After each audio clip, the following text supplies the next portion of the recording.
தெய்வம் நீ என்று உணர் யூடியூப் சேனல் உங்களை அன்புடன் வரவேற்கிறது.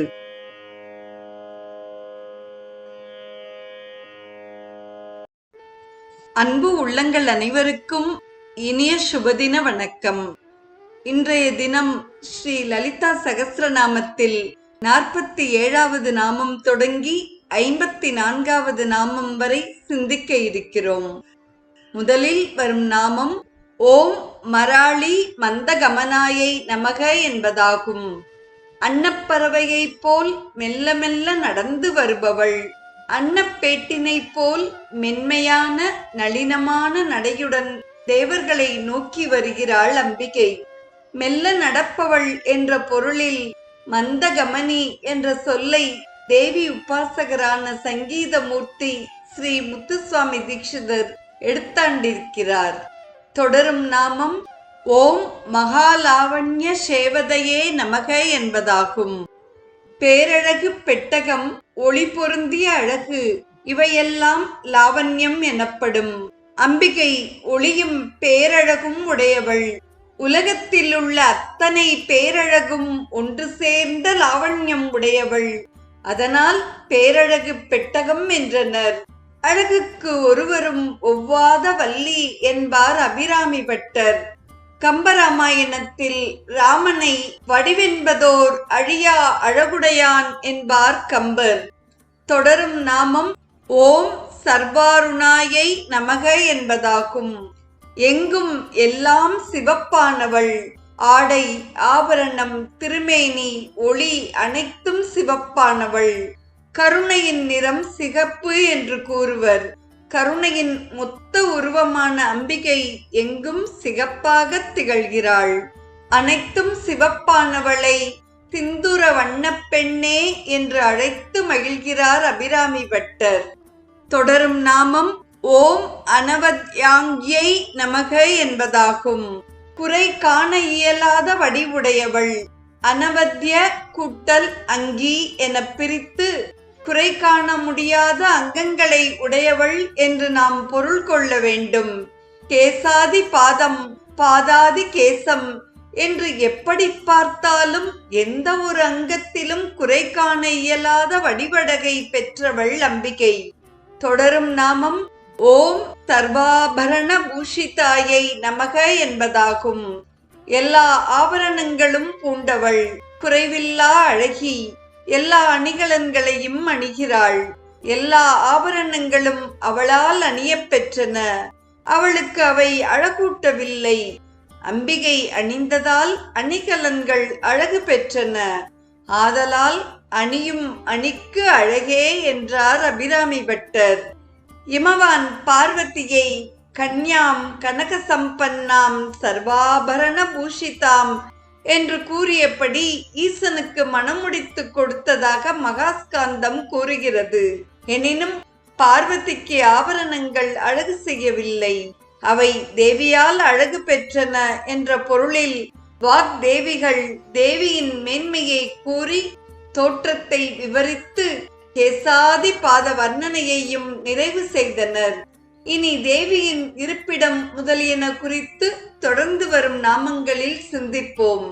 தொடரும் நாமம் ஓம் சிவ காமேஸ்வராங்கஸ்தாயை என்பதாகும்.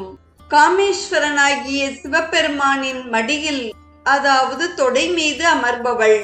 ஸ்ரீ லலிதாம்பிகையை வணக்க சிவபெருமான் காமேஸ்வரன் என்னும் பெயருடன் தோன்றினான். அவனது மடியையே ஆசனமாக கொண்டு அம்பிகை அமர்ந்தாள். அம்பிகை தனது ஸ்ரீபுரத்தில் சிந்தாமணி வீட்டிலும் சிவபெருமானின் மடியில் தான் அமர்கிறாள். அடுத்த நாமம் ஓம் சிவாயை நமக.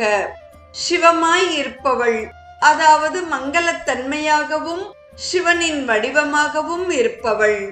சிவன் வேறு சக்தி வேறு என்ற நிலையில்லாமல் அபேதமாய் அவளே சிவன் என்ற நிலையில் இருக்கிறாள்.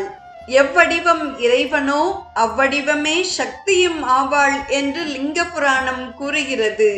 பவன் மனைவி பவானி என்பது போல் சிவன் மனைவி சிவானி என்று ஆகவில்லை. சிவா என்றே பெண்பாலாகிய சக்தியையும் குறித்தனர். இறைவன் பஞ்சபூதங்களின் வடிவாகவும் இருப்பவன். அவ்வகையில் இறைவன் வாயுவின் வடிவமாக இருக்கும் பொழுது அவன் ஈசானன் என்று பெயர் பெறுகிறான். ஈசானனின் சக்தி சிவா என்றும் கூறுவர்.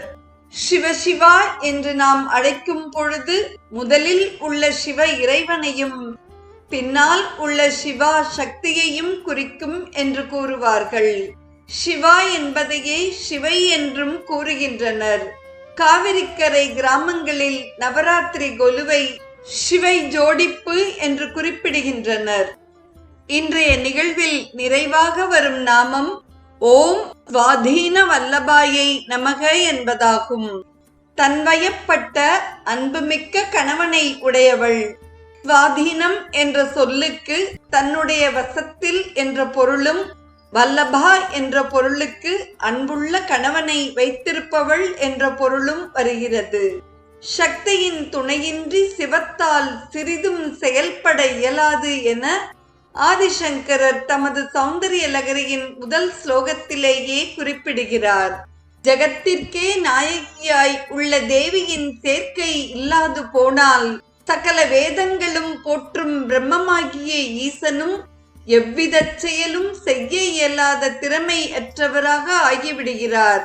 தேவியோடு கூடியிருக்கையில் மட்டுமே சிருஷ்டி, ஸ்திதி, சம்ஹாரம் போன்ற செயல்களை செய்து தன் ஈஸ்வரத்துவத்தை அவர் வெளிப்படுத்திக் கொள்கிறார் என்று ஆதிசங்கர பகவத்பாதர் தனது சௌந்தரிய லகரியின் முதல் பாடலில் கூறுகிறார்.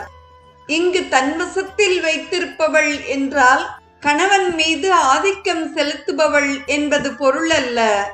ஆணவமே ஆதிக்கம் செலுத்த வைக்கும், அன்பு அனுசரித்து செல்ல வழிவகுக்கும். இருவரும் வேறுபாடற்றவர்கள் என்பதை சிவா என்ற முதல் நாமம் தெளிவாக்கிவிட்டது. எனவே ஆதிக்க உணர்வுக்கு இங்கே இடமில்லை.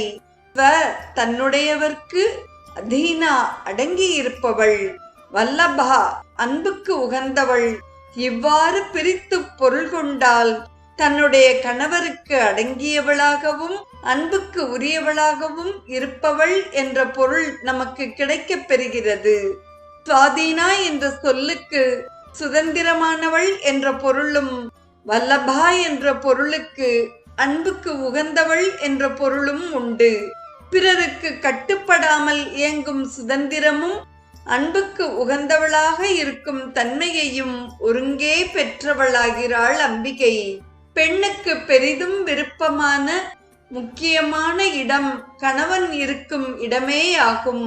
அம்பிகையின் பல வகையான இருப்பிடங்களை விவரிக்கத் தொடங்கிய வாக்தேவிகள் முதலில் இறைவனின் மடியை கூறி அவர்களது அபேதமான நிலையை தெளிவாக்கினர். இனி வேறு இருப்பிடங்களையும் வர இருக்கும் நாமங்களில் நாளை முதல் நாம் சிந்திப்போம். சக்தி துணை என்று நம்பி சிவசக்தி தன்னையே அகத்தில் ஆழ்த்தி சக்தியும் சிறப்பும் மிக பெறுவோம். சிவசக்தியருள் வாழ்கவென்று வாழ்த்துவோம். இன்றைய நிகழ்வில் ஸ்ரீ லலிதா சகஸ்ரநாமத்தின் 47வது நாமம் தொடங்கி 54வது நாமம் வரை நாமங்களையும் அதற்கான பொருளையும் செவிமடுத்த அத்துணை நல்ல உள்ளங்களுக்கும் நெஞ்சார்ந்த நன்றி. மீண்டும் நாளைய நிகழ்வில் இணைவோம். தெய்வம் நீ என்று உணர் யூடியூப் சேனலை கேட்டு மகிழ்ந்த நீங்கள் உங்கள் நட்பு வட்டத்திற்கும் பகிர்ந்து தொடர்ந்து உங்களது நல்ல ஆதரவினை சப்ஸ்கிரைப் செய்து வழங்குமாறு அன்புடன் வேண்டுவது உங்கள் அன்பின் விசாலம்.